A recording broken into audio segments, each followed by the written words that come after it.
Okay, hi, hello, good evening. Welcome here to a panelist discussion related to deaf leadership, past, present, and future. This is the International Week of Deaf Awareness, and today is the day to celebrate International Sign all over the world. One part of this week is to spread awareness. Um, this important discussion, we're glad to have three panelists here. Harvey Corson, who is here in Connecticut, previously the president of the American School for the Deaf, also working for other deaf institutes, now the chairperson for the Legal Committee and Educational Committee in Connecticut, the Connecticut Agency for the Deaf. Also, we have Brenda Schertz here, the director of the ASD program. Brenda Schertz at the University of Southern Maine, a lecturer there. And then Rodney Burford, who is, you may have noticed from the Netflix hit Deaf U, and also the what actor the D monster, the Jeffrey Dahmer story. So he's very involved with art and media, and I'm glad to hear their perspective today. We'll let them make their own introductions for their background and who they are and their experience with leadership in the deaf community. We'll start with Harvey Corson. Hello there. Good evening, my friends and everyone. I'm really happy to join this discussion this evening with all of you. It's a really important topic, deaf leadership, past, present, and future. And I work in the field of deaf education. I have a history in the field of deaf education, altogether about 40 years of work at different deaf schools, one at American School for the Deaf, but I've also worked at the Louisiana School for the Deaf and the Kentucky School for the Deaf and at Gallaudet University and at Kendall Green and MSSD. So most of them as the head of the educational programs for many years. Thank you. And you might add about the National Theater for the Deaf. Harvey? Yes, I also served as the chairperson for the National Theater of the Deaf for, I would say almost 20 years. And now that group is a wonderful group, and they are headquartered in Connecticut, in the Ogle Theater in Waterford, Connecticut, and now they have moved to relocate during the year of 2020 to Washington, D.C. Excellent. Thank you, Harvey. All right, Brenda. Hello, everyone. I wanted to say hello. I'm born from a deaf family, multi-generational, Brenda Schertz, and I went to RIT. I got a master's degree there in deaf ed, also from Gallaudet. So art is a lot of my story, Boston Theater for the Deaf, I was involved with them, and I was involved with NTID and summer school. Harvey is a very important role model to me and had a very important role there. And I studied for my BFA, and that was independent studies with DEVIA, that's deaf image art, and I have a lot of experience with that and a lot of curating with deaf art in throughout my history. I live in Maine and I set up the Deaf Film Festival there. It's been happening every year for many years, and I took responsibility for that. I'm on the committee, and I moved to Rochester and I got involved with the Deaf Festival, the theater festival and film festival. And then now I'm at Cornell. And right now in the fall in Gallaudet, I'm going to be hosting a deaf festival, an arts festival with film and etc. That really incorporates my leadership in the arts. Thank you very much. Excellent. Excellent. Hello, everyone. My name is Rodney Burford. I'm from Brooklyn, same as Brenda. Apparently, I have some big shoes to fill. As you can see, my predecessor, Harvey and Brenda, I mean, they're incredible pers people, but I do have experience in two films, one on Netflix and another one on AMC. As it ties into leadership, I don't really have a lot of leadership experience as it relates to media, but I do have a leadership experience in academia. For example, I was vice president. I have experience. I'm young. I know I don't have I didn't have a lot of time outside of school to do a whole lot, but I was vice president and also I participated in some theater committees and I helped out when I and where I could. But again, like I said, I have some big shoes to fill, apparently. Excellent. Now, there's a deaf blind gallery. I know that it's very important for people in Brooklyn. We can add more people to the list there now with the work that you've done at the museum there. Are you on the staff at the museum? Weren't you on the staff at the School for That's the I'm Deaf? sorry. Oh, time out, time out, time out, time out, time out. Brooklyn Museum at St. Francis right now? your Oh, okay, okay, okay, At St. okay. Francis, there's a deaf Okay. gallery there, a museum, and there's a smaller museum within Got you. that. Got you, Yeah. got you. Second, So it's very important, this is Brenda, to, grant deaf people their history, and give them the honor that they deserve. Thank you very much for that. thank you, Brenda. Your example for Devia. When I first met you, I was 18. I had just gotten into college, and that art show made such a difference for me. I learned so much culturally in that moment in my journey, and it was an incredible experience. That was 20 years ago. I know, Rodney, you're still in college, but I think that was more than 25 years ago, Julia. oh, well, time keeps rolling on. It's incredible to look back at that experience. Thank you so much, Julia. Thank you. Talking about looking back, I want to hear about your perspective in looking back through the annals of deaf history. What was the major impact in your life learning about deaf history that led you in your journey in your field? What do you think was something impactful? Harvey, maybe, or who wants to start? Okay, okay, I will begin. Looking back, first of all, we have many different areas to explore, but as far as looking back, I would say going all the way back to the very beginning would be the establishment of the National Association of the Deaf. That was very important in the nation as far as having a national organization that served deaf people and a voice for the deaf people all over the nation who had common interests and many events happening throughout the years.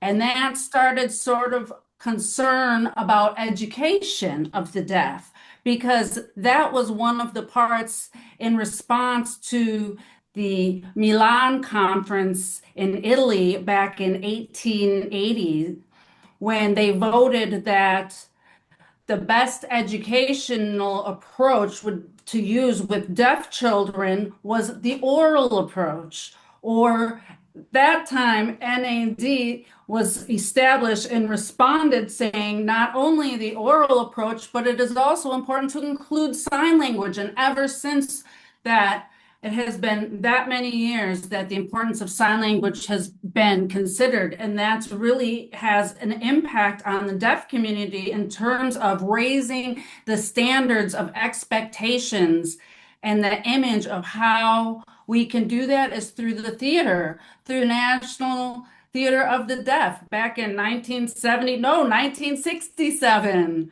when that was established, through the first grant from the Department of Education.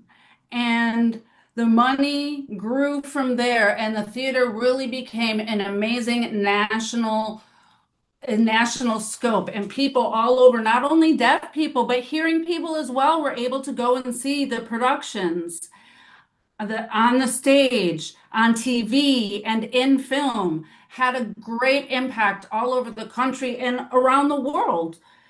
The image of deaf people went from being a pathetic group of people who couldn't talk, and it was changed to people who had skills and talents and could the ability to do many things, just like other people who led normal lives. So more and more and more, we are called deaf representation in TV and movies now more than ever. So that is really helping elevate the image of deaf people in this country and in the world. I totally agree 100%. And a long time ago, this is Brenda, I saw NTID. I remember seeing theater there for the first time, and I was just, oh, amazed, and then it started spreading, and there were pictures of deaf people everywhere. And at the same time, NTID, the performers were for hearing audiences, not deaf audiences. So that was a challenge for NTID, trying to serve hearing audiences. And their focus was on the hearing at that time. But at the same time, everything, the sets, the management, oh, just I was so impressed with that, the beauty of it, and just the magnificence. And it impacted me. It impacted me seeing the Children of God on Broadway. Oh gosh, it was just so impressive. Children of a Lesser God.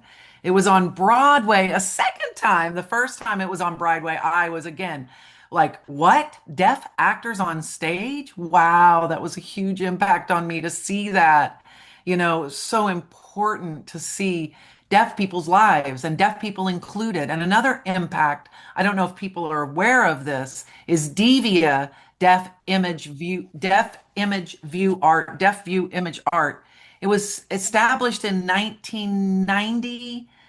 There was a manifesto. Prior to that, art was just like, the deaf experiences were not there, back in the 1800s.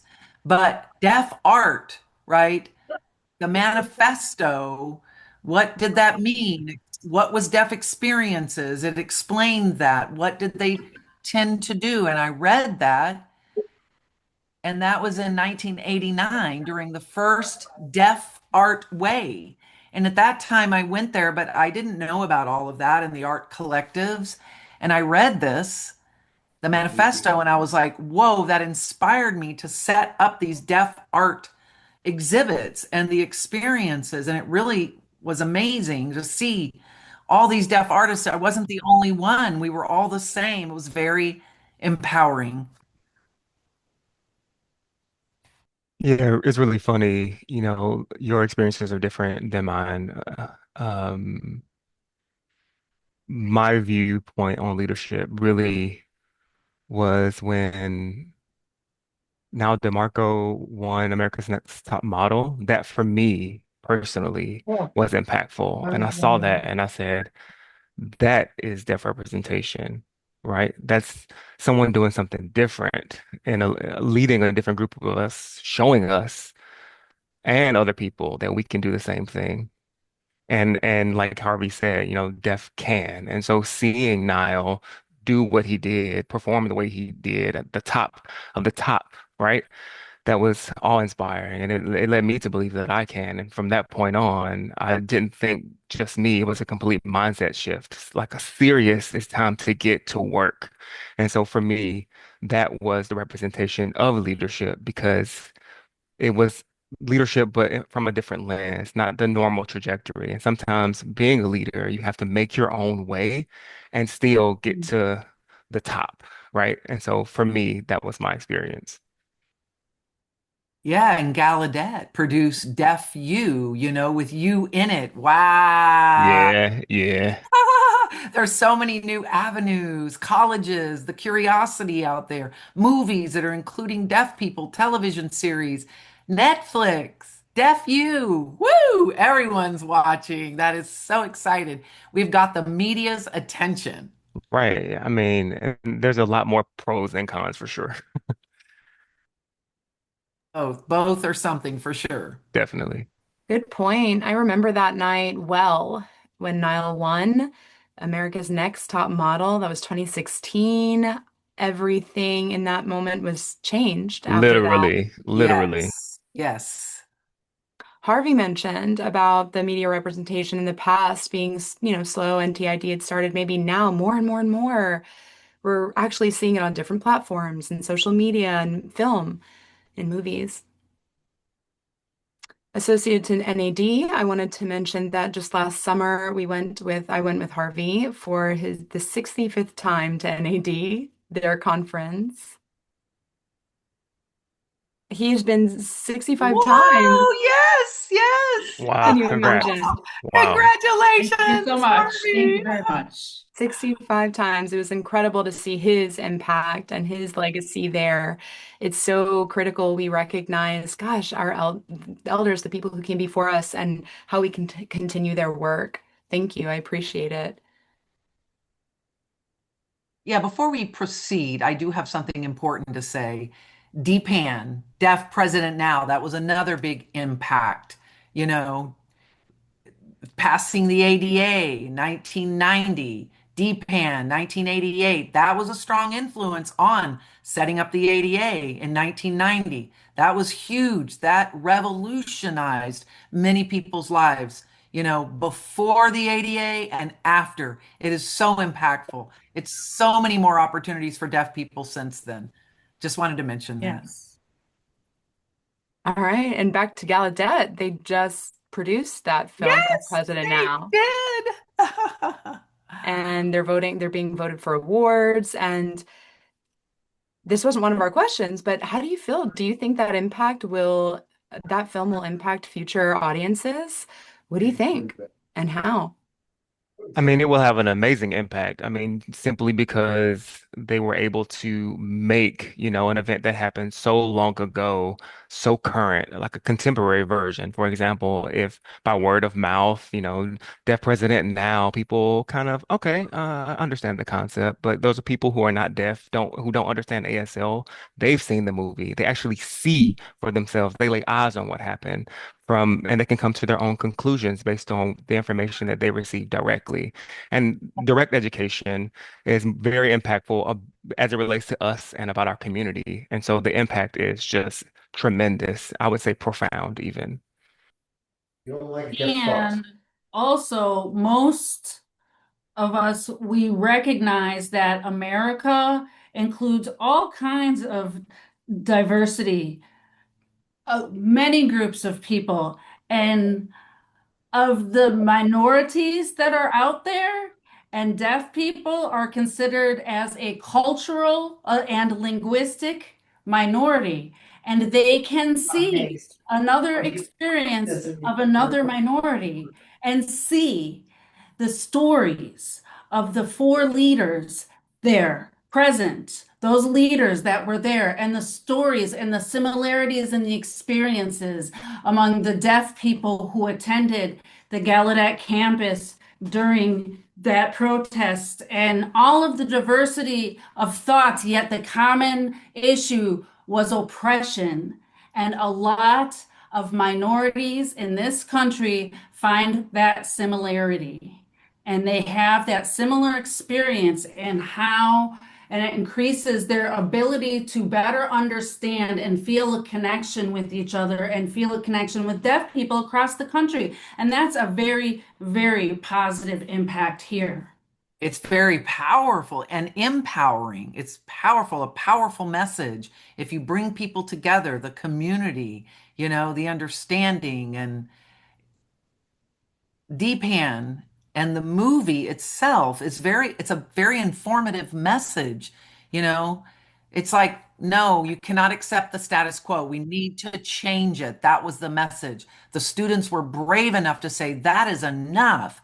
That is enough. That is it. And they changed the trajectory of history, those leaders and those students. And wow, what an amazing part of our history.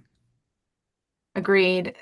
The story itself is incredibly impactful, and how they told it obviously there were deaf leadership involved with the production of that movie. It was accurate. The visuals, the art, the sound, that was clearly from a deaf perspective. Also, I do want to say something else about the deaf lens in the film, right? In the film, there was a deaf lens. For example, some parts of it were like if the lights were flashing, right? They would do a close up. And if there was, the sound, the drum, in the beginning, remember that? That was a Gallaudet at the football games, beating the drum, you know what I mean? Really, really loud. That's part of the deaf, culture and what they tend to do. And that was in the film. It was so cool. So cool to see that. I want to watch it again. I want Yes. Yale should we'll be showing it tomorrow night at Yeah. 6:30 at headquarters, Oh, okay. HQ. All right, I'd like to move on to the third question related to today's culture in Mhm. America, in your communities. What do you feel is the most important issue facing our current deafblind community? What are maybe some of our assets, some of our cons? Well, oh, go ahead. No, Well, you can go okay. ahead. You can go I ahead. don't think, well, with all the improvements that we have now, we've got the telephone, we've got pagers, texts, we have captioning on TV.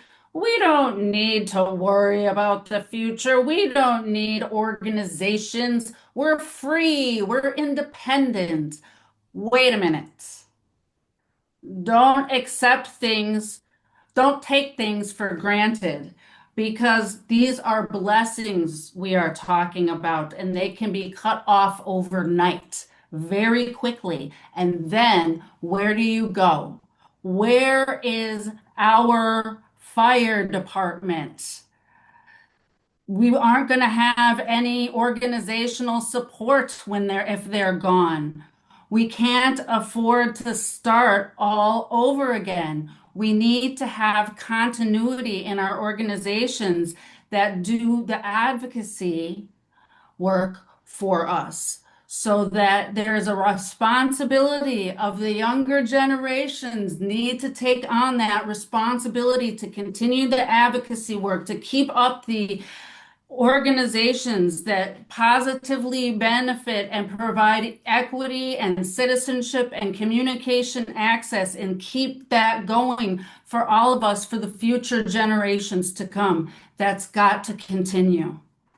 Excellent. An applause Yes, for I that. agree 100%. Yes, I remember this is Brenda protesting for closed captions, we hadn't even had those and I was young. We were very young and we didn't have captioning when I was growing up and now people take it for granted.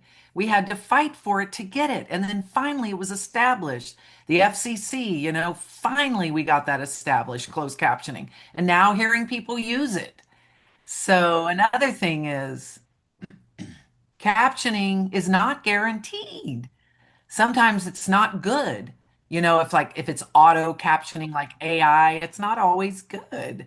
So I've had that experience. It's better to have a person involved. We need to fight for that. We need to continue to fight. And we have VRS, video relay services. It's amazing. It's updated and changed, but is the FCC going to continue to support that? I'm nervous about that these days, the cuts that are happening on a federal level. I'm hoping the FCC will continue to fund VRS. That's a big concern. What if something happens to VRS? I'm going to fight for it for sure, right? We have to continue to fight for our access. And another thing,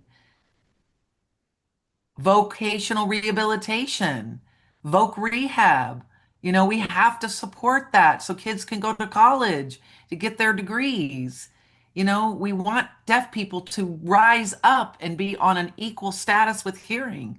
That's a way. And now voc rehab has been cutting funding. And what about our youth for the future? What about supporting them to go to college? These are the things I'm hugely concerned about.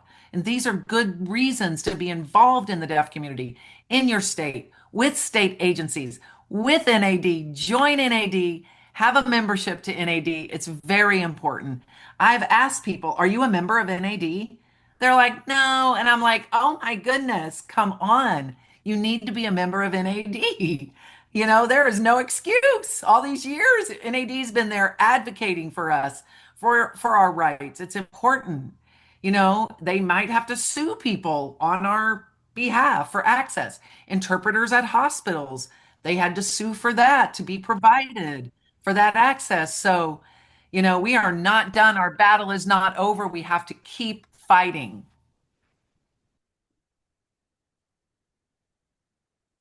Oh, you can go ahead. Go ahead, Harvey. Go ahead, Harvey. Okay. Well, I would say, well, modern day issues, I would say in the deaf community and deaf culture would be supports, right? Support and awareness. And it's funny, so many deaf people are going through the same thing and they're doing the same thing, but they're clueless about each other, right? They don't know about each other because where's the network, right? And some people are savants in art and media, and those talents can be merged, but they don't even know about each other. They're working in silos. Like, I'm gonna tell you, you know about so and so? Oh, you know about so and so? And just really, it's like a spider web effect, right? Everyone's woven together, but at the same time disconnected. And also, I feel like this lack of awareness is because we really don't know how to advocate for each other, but we know how to, tear each other down or minimize each other. It's not the same, but it's like, why don't you do the same as this person? Why don't you do the same as that person? You know what I mean? But when those two things are all you need, right? And with those, we're actually able to thrive as a community, and we'll be in a lot more movies. We'll be a lot more productions, a lot more shows. We'd have our own deaf way, right? We are, as a community, thriving for sure.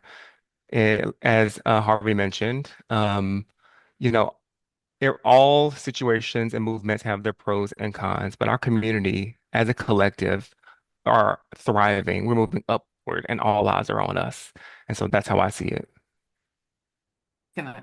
Oh, I agree with you. And I also want to talk about that now that we're talking about the national level. What we're doing is good. It's important, yes, but we also need to talk about local and state level. I'm talking now about Connecticut because a lot of the people here are here from Connecticut, and the programs are sponsored by Yale University and New Haven, Connecticut. So I'm very grateful to everybody who's helped make this possible and make this happen. But the important thing is that people here in Connecticut learn from experience, from many years of experience, that they get involved with different community actions. Like for the last 2 years, they gave a wonderful example of how different organizations can work together in unity together and agree on working on issues together and connect, go work together, approach the legislature and approve. And last year they pushed for a new bean service for the deaf, blind, and hard of hearing people. Bureau for Deaf, This, Blind, and Hard of Hearing People. thank you. And the state interpreters standards board, we recognize both, the importance of both, because in the past, we were the first state commission for the deaf and hard of hearing. Back in 1974, we were the first state commission that was established. But because of budget difficulties, the state had experienced back in 2011, merged with different smaller agencies. And they were merged together. And what happened, they thought maybe that would be a good idea to put us with other or with the politics, but the commission or the commission for the deaf and hard of hearing disappeared. It didn't show up on any state computer names for the deaf and hard of hearing services, nothing. It just disappeared. It started to die on the edges, and what was left was the interpreting and counseling services. And then what happened? In 2016, the interpreting services unit, 40 interpreters were cut off with only two per week, with 2 weeks notice. They had no plans. They had no plans in advance how they were going to make substitutions for that. Nothing. It was awful. That is not a way to do business, but it happened in 2016. And what we have, many states have planned to have different independent private business interpreters come and provide interpreting services. And it's awful. It's a silo. There's separation and there's no more unity. And so what happens to interpreting services is they deteriorate. The services for the deaf people deteriorates as well. And we are waiting for the time for those things to improve again. And we've been waiting long enough. Our patience is running out. We need to work together and we need to work with the many organizations.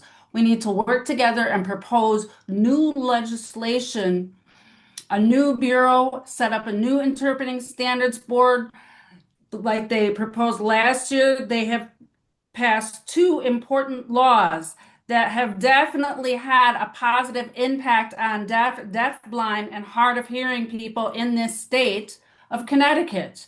That's important, and we need to recognize that too as well. Absolutely. Cheers. Yes, yes. Yes, This you're is definitely Brenda. right. This is Brenda. Yes, New York doesn't have a commission for the deaf and hard of hearing either. It I thought they has just most recently, no, well, recently they had a coalition, a commission of different agencies come together and unite. We're hoping that that will lead to a New York Commission for the Deaf and Hard of Hearing. There's one realization that shocked me or surprised me. New York City, right? You think about that. There's a lot of deaf organizations, deaf events, and services for the deaf. People go to the deaf club, and it depends. Different people pull them into jobs or things like that and help them find apartments. You know, that's through the deaf club, that's through deaf people. Then, for example, I knew about that. Then I moved to Boston and they just put together the Mass Commission for the Deaf and Hard of Hearing. And I saw how powerful that is compared to not having that. Statewide, they have coordinated interpreter services, coordinated health services, all kinds of services available. And New York doesn't have anything.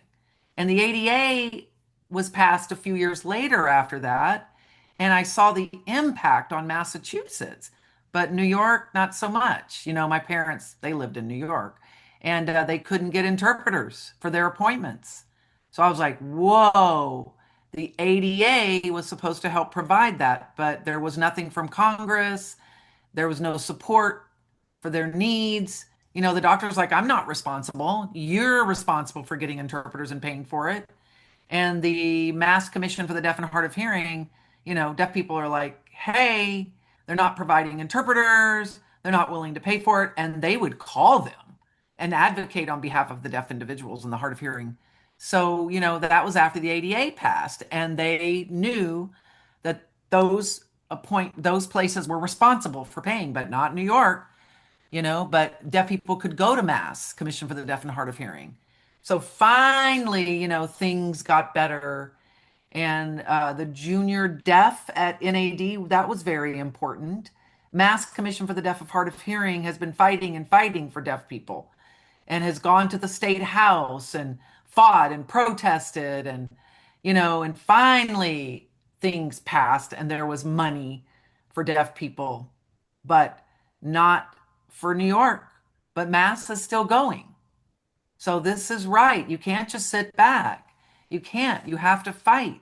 If the funding goes away, you've got to go out and look for more funding and continue the fight. We have to do that. Hmm.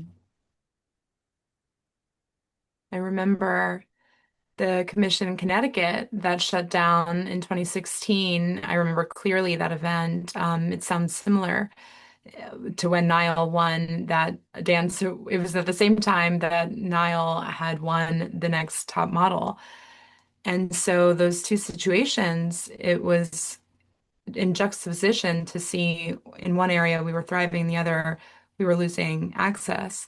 So thanks to Harvey, his leadership, people in general were able to become more aware of that impact to the deaf community. Harvey, when he was talking about technology itself, giving us more ability to communicate, network, get into different bureaucratic businesses using VRS, maybe show our story, tell our story. That's easier today, possibly. But at the same time, technology could seriously block us. Remember the TTY as that went on, Harvey, Brenda, you were part of that advocacy that every organization should have a TTY, that any like political or government organization should have a TTY. And then nowadays we all have our cell phones, so we drop the ball on our TTY. Now, what do we do if we need to get direct contact with certain offices? We lost TTY landline, if you will. So yeah, the network is more important than ever in Massachusetts, or like in person. You can see each other in person on Zoom now. It's a barrier and also gives us access. So it's important to guide the Mm. ship on where we're going next. And people like Harvey who have earned their retirement, we need to take continue the torch. This is Brenda again.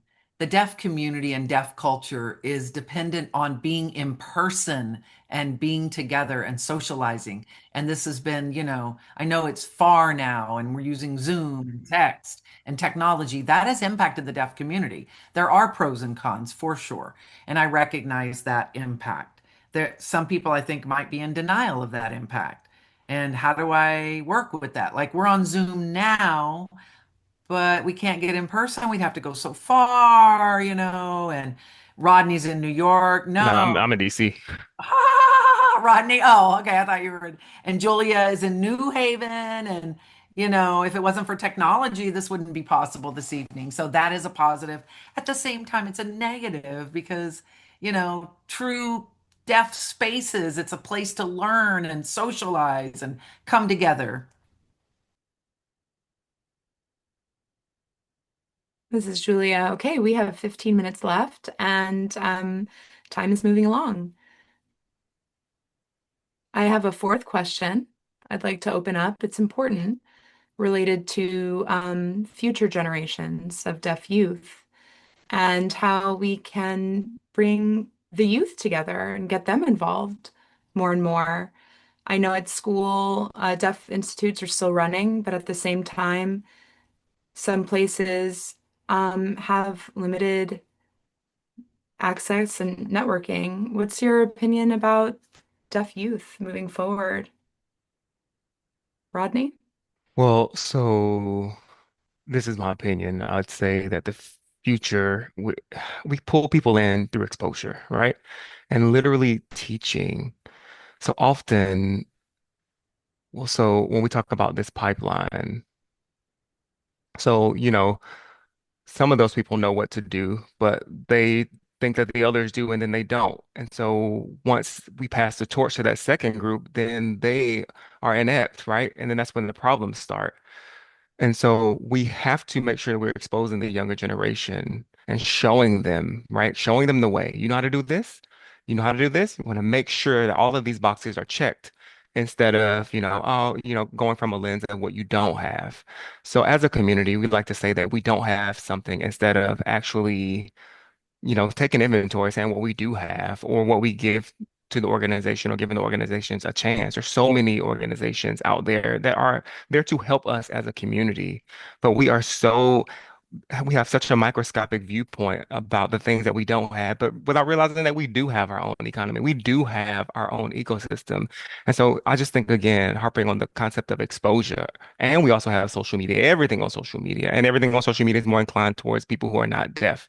So everything that you see, if it's hearing or for people that are not deaf or inaccessible, well, we as deaf people need to run our own stuff, right? We need to, make our own stuff and produce our own mediums in art, right? And so there's so many things that hearing people do, and I promise you that that we have the same quality of skill and hands to be able to expose our community to the same quality of work. And as Harvey and Brenda said, the facts about NAD, those are things that were unbeknownst to me. And now I'm like, okay, now I need to do my own research and inform myself. And getting back to my point again, exposure is the crux. Mm. This is Brenda. I want to make some comments. In the past, at the deaf schools, 80% of the deaf youth went to the deaf schools. At the deaf schools, they had leadership opportunities. They could get involved in sports and various organizations. And 20%, went mainstream. Maybe they didn't. Maybe they later met deaf individuals, and maybe they went to Gallaudet or NTID, and they met deaf people and learned. But now it's the opposite. Now 80% of deaf students are going to mainstream, and less than 20% of all the deaf youth are at the deaf schools. So how do we reach those 80%?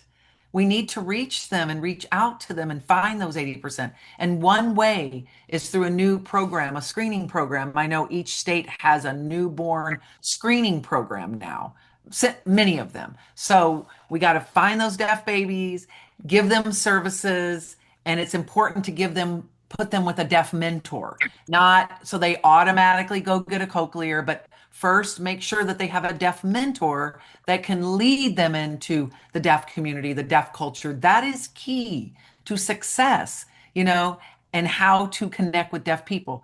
Otherwise, deaf children are all alone by themselves in public school and they're not connected to other deaf people. It's so important. We need to reach out to them in the schools, in the newborn screening programs, early intervention. There's a deaf person, here's a deaf monitor, and bring them together and let deaf people be involved with that. There are many deaf people on social media, but we have to remember, there are a lot of deaf children that are growing up alone in public school and isolated, and we have to find a way to attend to that. Hello there. I want to say that I agreed with both of what you have to say, but I also recently read, people are tempted to focus on the problem with deaf people, but it's bigger than that because we're talking about society and the use of new technology and the impact that that has on the community, on different communities. And I read this paper recently saying that it's not only deaf people, but it's about hearing people too. The larger community has new issues as well, and they're having new problems as well. And they're noticing that hearing people, let's just say people in general, okay, but they're alone now. We used to have fun in groups. We used to go to different events, sports. There was different gatherings of people, but now we've become a society of loners that no longer knows how to socialize. Even having simple social conversations, most of us are now depending on technology in order to accomplish that all day long. We are not associating with people. Our social skills, just hearing people in general, have deteriorated. Our social skills, that's active socializing with each other in the community, is a lost art. And that is a new problem that we're having here in American society, is that people don't know how to socialize the way they used to before. So we need to teach our children, our young children who are going to become adults, the important skills of socialization, social skills, how to be a part of human community, how to be involved with the community, how to be involved with community actions and activities and organizations. I'm saying the same impact can be made on hearing people as there are on deaf people when they're growing up to be adults. And whether if deaf people are being mainstreamed, they're operating alone. That's not good. That's not healthy. We need to reach out and find them and get involved with their lives in different ways. And that can be a challenge for the younger generation. And there you have it. Mhm. That's for you to take on. Yes, Rodney, you got it. It's your job, Rodney. No, Definitely. I agree 100%. That's a powerful impact on my life was the Learning Center. And NAD, again, NAD is a wonderful organization, and I want you to donate to NAD. That's a little spoof there. I'm just giving you some info. And the Learning Center for the Deaf, and that's based in. Seattle, Oregon. Oh, okay. I must have the wrong. Maybe it's the wrong name of the place. Seattle, Oregon. The Deaf School. We have to encourage people to go to TLC. Um, and develop leadership skills and become brave. Get up and don't be afraid, get involved and learn how to work with other people. It's amazing, Is it still in something Yeah, mass? it's still a 4-week program. Yeah. 4-week program, excuse me. And there is Lola Bella. Lola Bella It's a Camp. wonderful Yeah, camp. if it's for to tech kids to be successful. Yeah, I did participate, and it was a RIT camp where they taught about leadership, and they talked about leadership in the school setting. Yeah, in school settings. Yep, I do remember that. Yeah, I definitely agree. Yep. And Gallaudet has a youth program as well.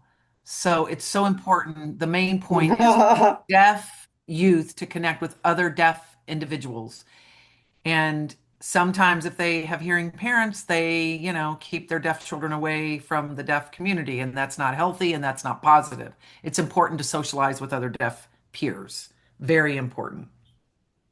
This is Julia. Yes, camps are so important. I went to camp last year actually with Brenda and the ADP program. There were many people who came, and it was an incredible experience to network with some of those people who otherwise maybe had never had an opportunity to meet one another. So, absolutely in that way to bring people together. Good thing. Oh, and And a lot of work. I feel like there's still so much more work. Sometimes people are bored to volunteer and work, but please volunteer. It's so important. It's rewarding. Volunteer, give back to the community, and you get something back from that, a benefit. You will feel good. So give, volunteer, and you will get results. Yes, thank you, Rodney. It's worth it. It's worth it in the long run. I definitely agree. I definitely agree. Julia, yep, I do agree. And another thing that came to mind when we were discussing exposure and that importance, mass media now has such a wide reach. It's one idea is maybe to have a reality show with deaf advocacy and deaf leaders who maybe spotlight some of the work that our community is doing. And like, for instance, Harvey's local work and his community, that would be something really cool. But of course, we have their social needs. And also, it's like, we have to dream, and there were many, many deaf legislators or staff members in the past. I may have gotten that incorrect. So, volunteer, I think, run for Howard Rosenblum state is running for state. representative. Yes. U.S. representative. Yes, yes, yes, yes. In Congress, please, and when. Run. 2 months, I think it's the coming up. area is called Skokie. Thank you. That's the name. It's near Chicago. It's a suburb of Chicago in Illinois. Julie here. Well, I'm looking forward to that. 2 months away, right? Or maybe It's six in weeks. November. You can vote in November. You Yeah, all November. have to vote. You have to. Mm. We must, you know, the government, there's a lot of ways, right? And it's scary. It's a scary time for the US government. And I feel like, the democracy is kind of falling apart. So we got to keep being active, not just the deaf community, but in general in America. We need to be involved in our governance and vote and, talk with your state representatives and your legislature and your senators. Yeah, and sorry, I just wanted to make a last minute comment here. It's funny, just sitting and watching Harvey and Brenda comment. I feel like we have a lot of work to do. We are making progress, but ironically enough, we should take a step back as it relates to socialization and not lean so much into, social media and technology. I mean, it's really funny, thinking about not only deaf people, but just people in general. Back in the day, we didn't really rely on social media to just get our facts and our everyday knowledge and information. And now, how many times you all have the experience where you see something on TikTok, and you're like, back then we didn't have TikTok. We had to come together and we had to kind of just cut up with each other to get the information. We literally had a time where people would get together and just kick it, right? And then we would leave with our heads full of new knowledge that we didn't know prior to us getting together. You know what I mean? So with that being said, I feel like, I mean, to answer, how do you get our deaf youth together? I think we have to expose them, yes, but we got to get them together, right? We have to swallow our pride and say, like, I don't want to do this. I don't want, too bad. Come here. Come here. I want to meet you. I want to know you. I mean, oftentimes here we have that attitude where it's kind of like, okay, you don't want to? That's fine, whatever. Man, and you know what I mean? So that is what's causing this divide. And it's not just in the deaf community again. It's widespread. It's causing this division and for people to live in silos. And it's because there's such a heavy reliance on social media. And as, Harvey and Brenda mentioned, y'all said y'all used to get together and just cut up and just talk and talk and talk. And y'all have those intrapersonal skills. Y'all had that, right? And y'all were able to. And so if you go up to anyone, you are able to have a conversation. But nowadays, on social media, I can talk to any and everybody. But in person, having that same conversation, that same vibe is highly unlikely. And so that is my point. Just get people together, force people together. Most of the kids, you send them off to deaf camp or whatever to come together and they get to learn, know each other more. And then at schools for the deaf, that starts to grow even more. And people, you come to competitions, and you remember like, I'm gonna get you, I'm gonna beat you, and Fremont, and this is this school and that school. You have rivals. That kind of energy, that kind of vibe, that was incredible deaf culture. That was the crux, the foundation of, but we need to bring that back. And if we do, I think we'll be good.